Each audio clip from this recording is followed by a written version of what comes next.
Un accueil triomphal digne de stars hollywoodiennes. De Séoul à Los Angeles, l'équipe de Squid Game est en tournée pour présenter la saison 2 de la série. Je voudrais vous souhaiter une chaleureuse bienvenue à tous. À la fin de chacun des jeux, vous aurez la possibilité de voter et de décider de mettre fin au jeu ou bien de continuer. Vous pourrez alors vous partager la somme qui a été accumulée et quitter cet endroit.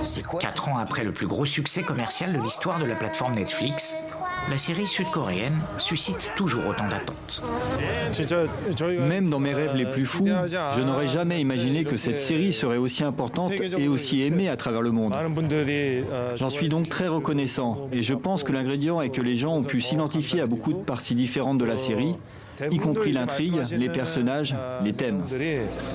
Dans la nouvelle mouture de Squid Game, les mêmes ressorts que ceux qui avaient fait le succès de la saison 1. Des personnages criblés de dettes, marginalisés par la très brutale et compétitive société sud-coréenne et qui vont risquer leur vie dans des versions mortelles de jeux d'enfants contre une grosse somme d'argent.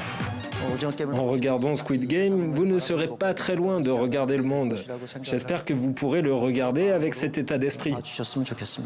Une fiction librement inspirée d'une crise sociale qui avait secoué le pays il y a 15 ans, de l'aveu même des créateurs de la série.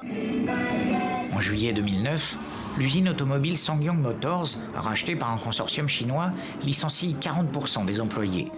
2600 personnes se retrouvent sur le carreau. S'ensuivent 77 jours de grève et d'affrontements sanglants entre policiers et manifestants. 30 personnes perdront la vie dans ce conflit. Si vous regardez cette œuvre, comme je l'ai déjà dit, vous trouverez probablement des scènes où vous pourrez voir des conflits fous, ces divisions et ces bouleversements se produire à nouveau dans notre pays et dans le monde entier. Relions ainsi le monde du jeu à la réalité.